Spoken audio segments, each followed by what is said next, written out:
Welcome to Lawrence Heritage State Park. My name is Michael Mitchell. I'm the park supervisor here. I want to thank you all for taking some time out of your weekend to join us for this special event today, Lightning Eddie Santana and the Proud History of Boxing in Lawrence. Thank you very much for all being here. I just want to give you a brief overview of what we're going to be doing this afternoon. We're going to start off with some brief introductions, and then we will show Edwin's 1997 featherweight title fight versus Orlando Carnizales. After that, we will then have a maybe just a few minute break because the fight is about 40 minutes. And then we will have boxing historian Christine Lewis come up and give us a nice presentation on her wonderful exhibit on Lawrence's boxing history, which we will then open up today as our opening. So that's the plan of events. So again, thank you all for being here. And this program wouldn't be possible without a couple of particular sponsors, the Massachusetts Department of Conservation and Recreation, which is the agency that manages this park, also the Friends of Lawrence Heritage State Park, and there are so many people to thank that it's just, it's almost impossible to think of everybody, but there are, and I don't want to offend anybody. So I just want to thank everybody for being here and all those who are involved. We will get more into particulars later, but at this point I just want to introduce Joe Bella, who is the president of the Friends of Lawrence Heritage State Park. Joe, thanks.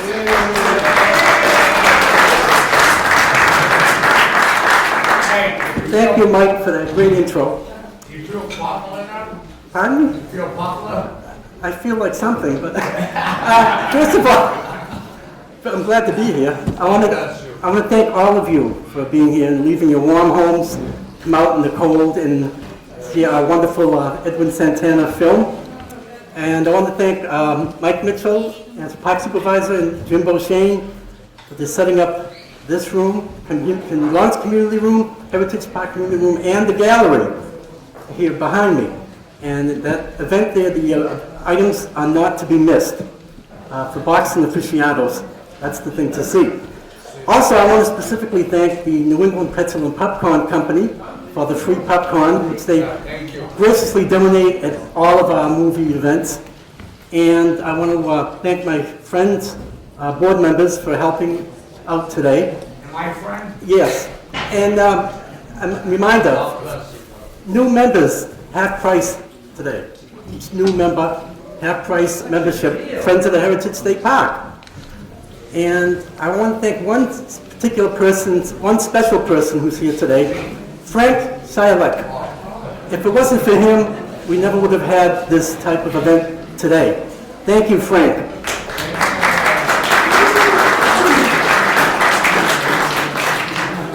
And at the end of the film, we'll be having a drawing for Muhammad Ali, ringside. So hold on to your tickets, and at the end of the film, we will have the drawing then. In the meantime, enjoy the movie, and next speaker, Mr. Jim Beauchene. Can I be the next speaker? After. So there'll be a Q&A session later. Good afternoon, folks. I'm Jim. I just got a couple of ground rules for you for this afternoon. I want a clean fight. No. We should, just so you know, there's restrooms down the left-hand corridor of this room. If you don't want to get up in the middle of the program and have everybody see you go to the bathroom, you can go down to the first floor where we also have restrooms. We will be turning out the lights once we start the show, and I think that's it, unless anybody has any questions for me. One more thing I want to say.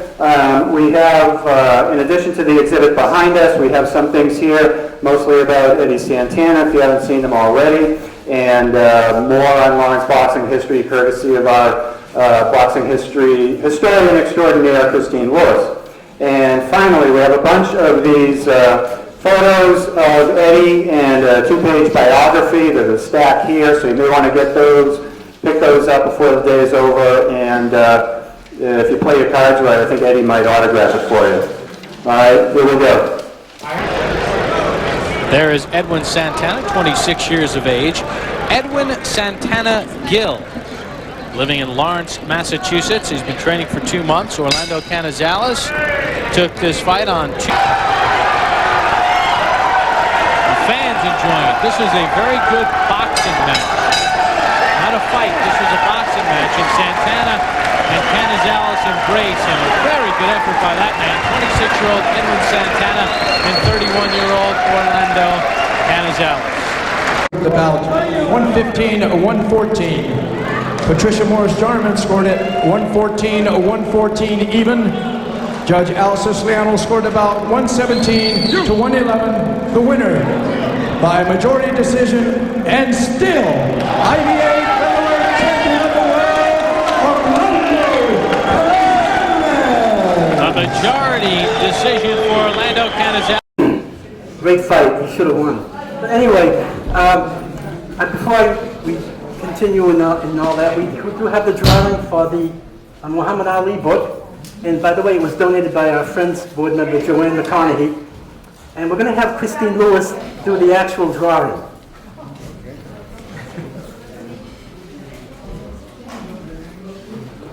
Is that one? Okay. 420-7843. 420-7843.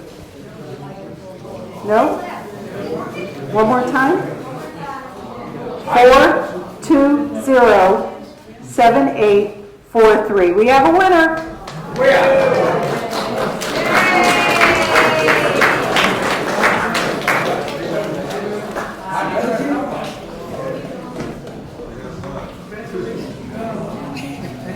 Does anyone have any questions for Edwin? I have a question. About halfway through the fight, it looked like you basically switched from counter-punching to becoming the aggressor. Was that planned from the beginning? Or? Listen, hi, hello. Oh, first I want to thank you all for coming and giving that support. What happened was that night, I wore new shoes. I bought some new shoes in Vegas, and I didn't listen to Mel, so I just wore the new shoes, and in the 8th round, I got a blister on my right foot, so it started bothering me. Every time I move, it hurt, so I started fighting toe to toe. So that's what changed my style. Yeah. And I noticed it too, you know. I think that's my punches are a little stronger when I started going forward. Edwin, how did you get started in boxing? What was your interest in wanting to do that? At what age were you? When I was in my country, my mother's cousin, he came out to me and he asked me if I wanted to learn how to box. I didn't know what he was saying. I said, yeah. So we started running. We started running around. At what age was that? I was 8 years old. Yeah, and then I came here. I met Mel, the boys club, and went forward. Do you think you'll get back to doing it again? You know, I would love to do it. I still have it in me, I don't know. I just gotta get in the gym and start sparring with the kids. See if I got anything left.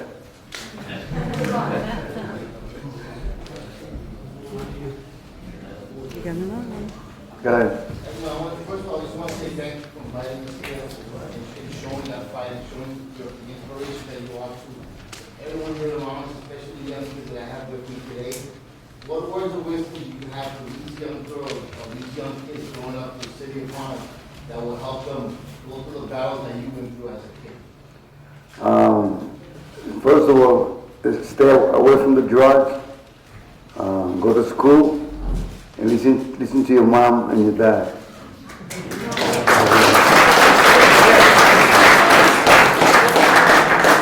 And remember, loyal and humble. Honest and humble, right? Honest and humble. Humilde y honesto. Right. What was the toughest part? What do you think was the toughest? At that fight, when I got the blister, on my right foot, that was the toughest, yeah, because it was bothering me a lot every time I moved. Got another, your son. Yes. How did you come up with the name Lightning? Mel, my tuna melt. He gave it to me because I was quick. He asked him, he don't want to give it to me, I don't know why. That's my son, Edwin. Edwin, stand up, stand up. And your sister. My And your dad is sister. with the camera. Your sister. And other friends that he, real friends. I love Lawrence. Go Lawrence. Go Bacon tomorrow, right? Oh, you have another question. Yeah, I want to ask you some questions. Español, my name is Silvio Montado. You want to start again, right? Well, what you do is open a gym in Lawrence. Yeah. So I could help the kids Yeah. and help. You give a class to my son before, when we beat neighbors. From the door in there, my door's in there. Yeah, I remember. I used to teach your kids how to box. We were neighbors. Then I want to you do against that, or you give your class to somebody else, they need it. I will. Yeah. Thank you. Thank you. What's your opinion on the current state of boxing? On the what? Current state of boxing. What do you think of boxing today? I love boxing, but I don't want to say about. I think boxing is kind of crooked. Yeah. We have the fighters. A lot of promoters don't give the fighters what we deserve. You know what I mean? Especially like the judges. Look what happened to me there. I think I should have had a draw. It should have been a draw, not a loss. Right now?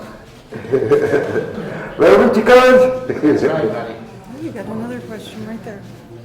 Did you ever feel like giving up? Did you ever feel like giving up? I'm going to be honest. When in my week I got 6 draws. That made me feel like giving up. Because the judges, But don't give up. Go forward.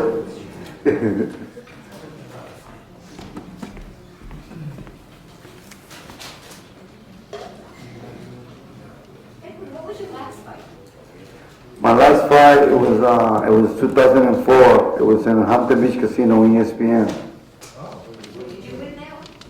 It was a draw. That's right. That's right. I quit. That's not like, I had it. What was your record as a pro? My record was 27-5, 6 draw, 8 knockout. 28. Oh, 28-5. But you had one win that they didn't register in New Hampshire. They put in Owen Santana. Yeah. So you should be 29-5-6. That's what I thought. That was a 29, yeah. Everybody, just 1 second. I'd like you, Mel, stay up. This is Edwin's trainer and a man who has kept boxing alive and on for 20 years. Mel Convey.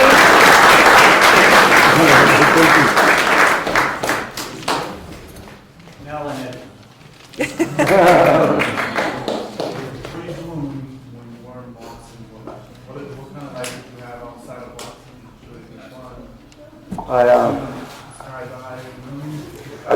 I used to go to school, and then I used to work 2.5 hours a day for housing. You know, housing authority. This is probably. I used to work 2 hours and a half, and then I used to go to the gym and train.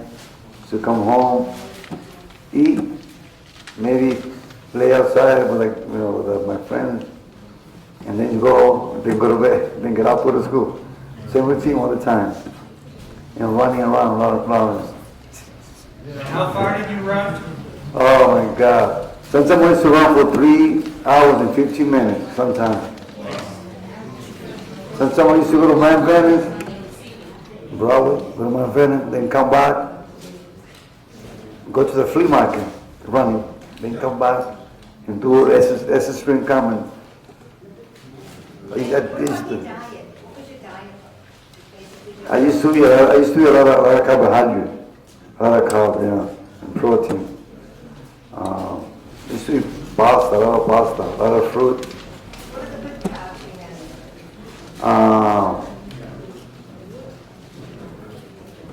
Fruit. Hey, Did you eat rice? I eat a little bit of rice, not so much bit of rice. rice? Yeah, I used to eat a lot of orange juice, fruit. Yeah. You got someone in the back over there. Did you prepare the same way for each fight, or did you prepare a different way according to who the person was that you were going to meet in the ring? I used to prepare the same way for everybody. I used to watch the video. What stopped your boxing career? What stopped me? The judges.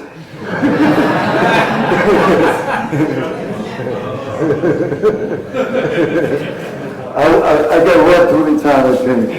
Look, I got wet right there. I should have been a draw. Not a draw. Yep, over there, you got Who one. would you say was your toughest opponent and why? My toughest fight was, I think it was Kevin Kelly.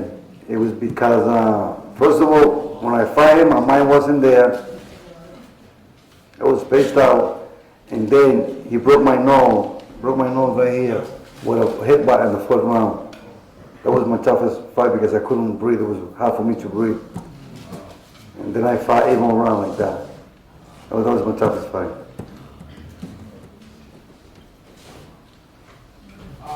What fighters did you look up to when you started your career? Was there any specific fighters that you try to model your style?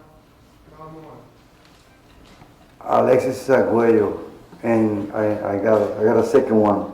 Hector Camacho is my hero. That's why I move a lot, because I was moving a lot because I like the way he dresses and I like the way he fights. I think he was something else. Did you ever fight with the same little girl? Oh no, I didn't like that. I didn't like that. It's one thing. It's two things I didn't like about him. It was a little girl. And he said, it's macho time. I didn't like that. I said, Santana. I said, you know what time it is? Santana time. But he said macho time because his name is Hector Macho Camacho, so it's good for him. One last question. What boxing do you like the best out of all, besides yourself? Hector Camacho. Okay. Again, thank you for coming.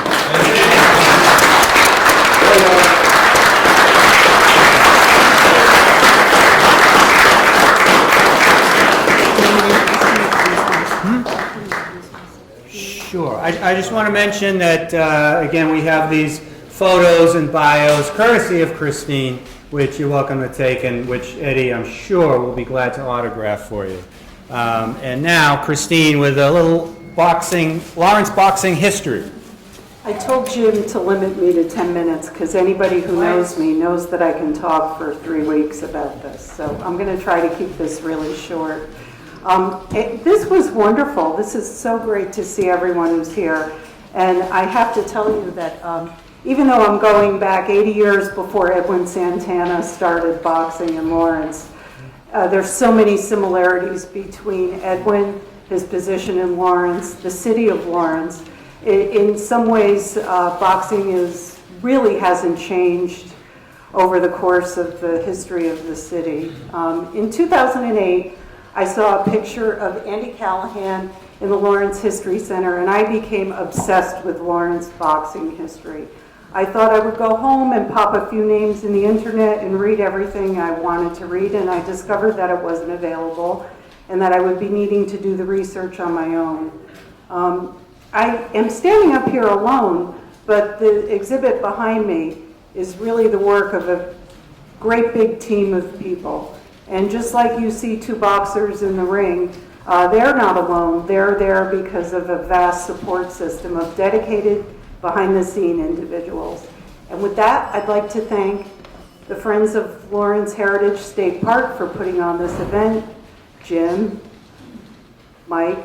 I'd also like to thank, always in my corner, have been Mel Peabody and Peter Dugan, the real Lawrence boxing expert. I also thank Lawrence History Center and Louise Sandberg of the Lawrence Public Library. When I first started this, one of my early phone calls was to Frank Benjamin, another Lawrence historian. Frank had written a wonderful article for Rumbo News on Lawrence boxing history, and I stalked him, and Frank encouraged me to write my articles for Rumbo, and that really got me started. Thank you again, Frank. And all of the families and boxers themselves, and in this order, Roland Tardugno, Ronnie Sakuza, Paul Dupree, who's here, Billy Bell, George Brown, Al Brian's family, and Jay Dowd. I'd like to thank them and everyone else who shared their stories and their pictures with me. And I'd like to give a special shout out to those who are here today in spirit, Al Pappalardo, Ned Leone, and Fred Valenti.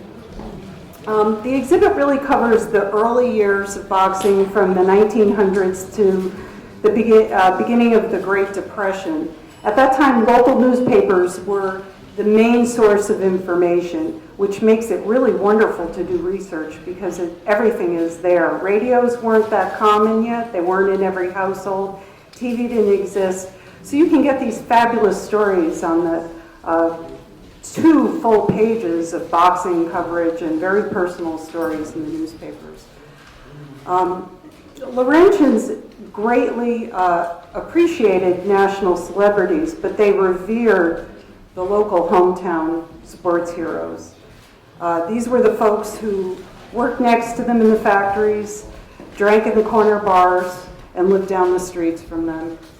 And here, this picture I got from the internet, but on a Facebook page, somebody posted a picture of her uncle, Vic Rancourt, but look at that picture. I don't think I have a better one of Lawrence boxing than that.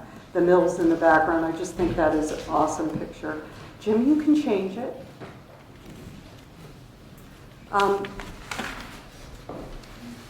I wanted to show you just how easy it was back in the day to put on a boxing show. If you wanted to put on a show, you could set up a ring, and in fact, many fights happened in places that didn't even have complete rings. You'll read about one in there that was in a blacksmith shop. They happened in all sorts of places.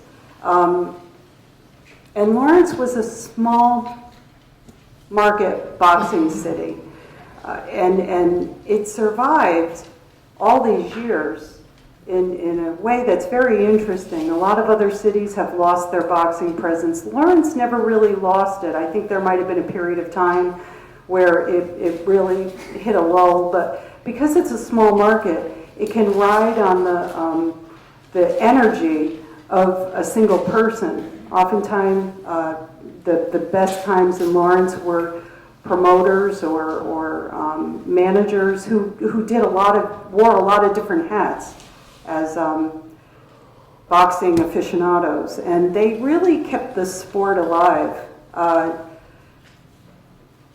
Again, a low cost to entry. It was said back in the 20s that more kids had boxing gloves than baseball gloves.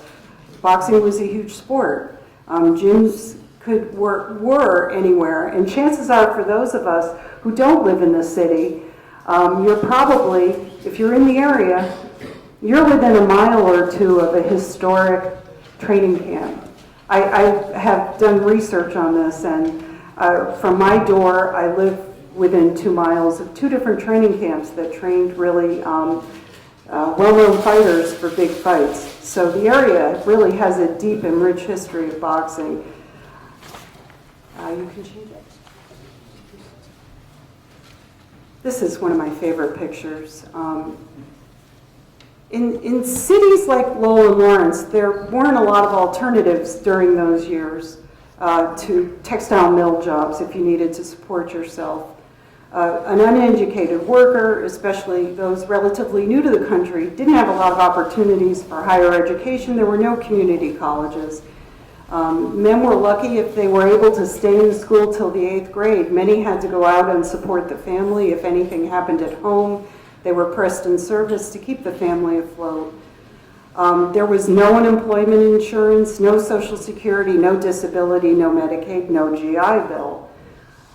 Boxing was not a bad alternative to the daunting and repetitive physical labor that was available in mills.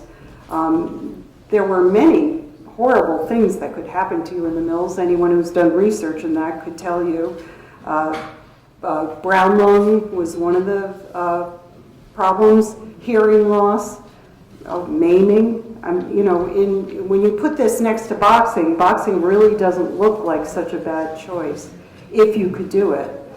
An unskilled worker would hope to make $10 to $15 in a 60-week period of time, a 60-hour work week. And I have read that 19-year-old Lowell boxer Finney Boyle made $5 on his first fight. Al Mello, also from Lowell, made $200 on his very first pro fight versus $18 a week he made sweeping and lifting bales of cotton in Lowell. So boxing was really quite lucrative if you could make a career of it. And one thing I've learned just from knowing everyone and interviewing the families is the physicality that made these boxers so strong has often run in families. Arthur Flynn, one of the best boxers out of Lawrence, had an uncle who was a pro baseball player. The Sacuzzo family, Mike Sarkis's family, and the Tardognos were well known at Lawrence High and Central Catholic for their sports abilities.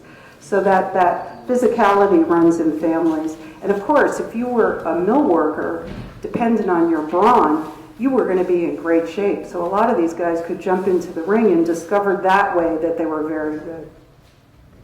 Next.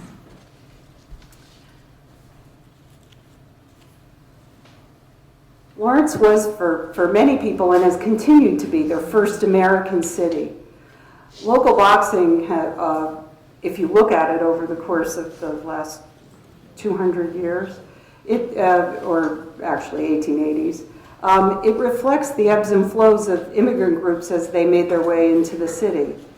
Boxing is great because it can be taught to non-English speakers. In fact, Edwin and Mel, when they first met, Edwin, you weren't completely fluent in English at the time when you came here, were you? We start by anytime. He would demonstrate to you what to do, and yeah. So, but that has happened forever. That's what I mean about Edwin being very, very representative of this experience. A lot of you learned as you were here, and you learned a lot when you were in the ring that took you outside of the ring as well.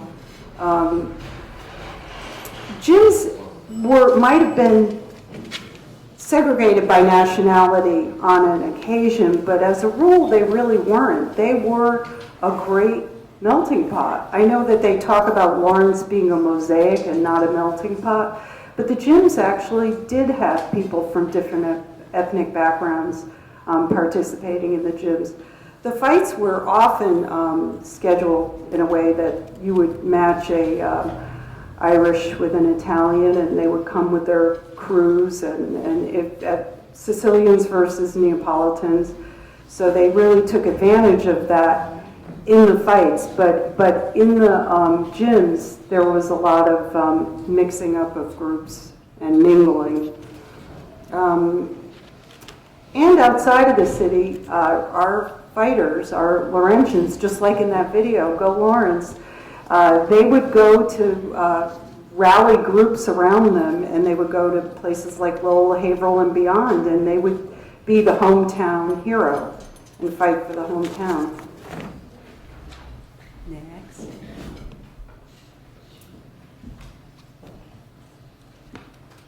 Leaving your homeland and not knowing if you're ever going to go back was an experience that just about every immigrant who came to Lawrence during that 30-year period, when the door shuts behind you and the one in front of you hasn't completely opened yet, it's a very jarring feeling. It must be terrifying and exhilarating at the same time. Boxing actually provided a sense of community for the participants and the fans. Over on the right of that picture is Tommy Robson, and he is a Malden boxer. I learned that even though Lawrence is a very Catholic city, they allowed Christmas boxing. They allowed boxing events on Christmas Day. I was shocked. This happened in the late 1900s. And the reason why they did that is there were a lot of single men living in boarding houses who didn't have families to celebrate the holidays with. So they would put these events on for him. And in the exhibit is a picture of Cy Brown, who was a very well-known bartender and a boxing promoter. And Cy's wife would make double orders of turkey on holidays to feed the men who didn't have anywhere to go. So they might go to a boxing event and go to a bar and have, even though the bars shouldn't have been open, they kind of opened the door and have a turkey dinner. So there was, bars and boxing kind of went hand in hand, and in a way, they weren't always evil places. They were places where people would get together, and you had men living in with their families in small tenement apartments, and I think it was acceptable and encouraged that the menfolk would go out and entertain themselves at night. Lawrence, as you know, is a city built for walking, and everything was local. Mass transportation was not rapid, what we had available, and the local boxing venues were full, and there were many nights where you could take your pick of who you were going to go see fight. So it was a really rich environment. There were no TVs to compete with. Basketball and football weren't really well-established sports at this time. It was basically boxing, baseball, and horse racing. The trade, just a little aside that I always found interesting, the railroad company that ran the train from here to Boston would put extra cars on when big name fighters like Andy Callahan would go to Boston, and they would have extra cars. And Clobie Cochran went with his own band, and they played and marched from the train station to Mechanics Hall. So it was really they really were heroes. Arthur Flynn, when he came home from, I think it was the Panama Games when he won, they had a ticker tape parade for him. They were like astronauts. You know, they were really local celebrities.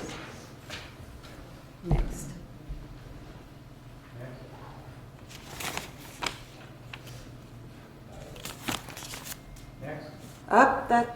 I think that's these are just some pictures I took to show. Jack Sharkey is not really technically a Lawrence boxer, but he was friends with Andy Callahan and spent a lot of time in Lawrence.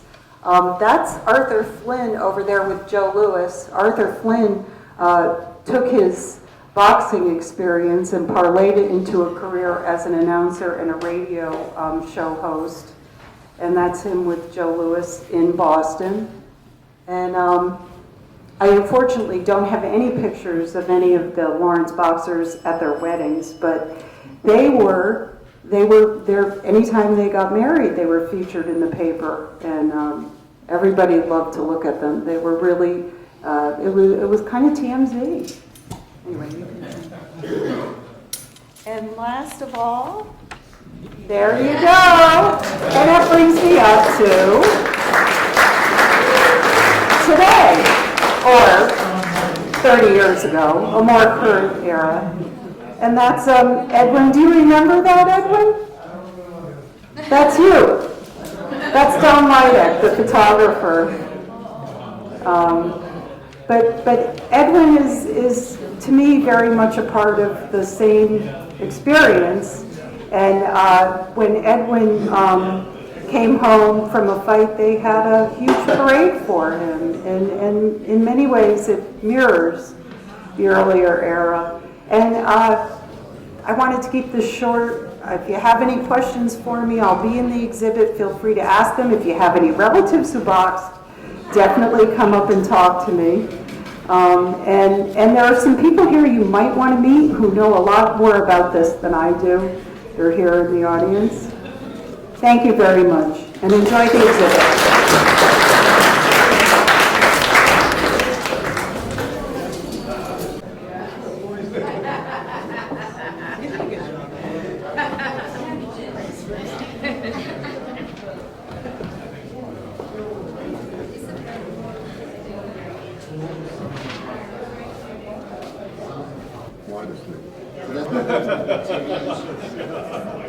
Nice, that'd be good.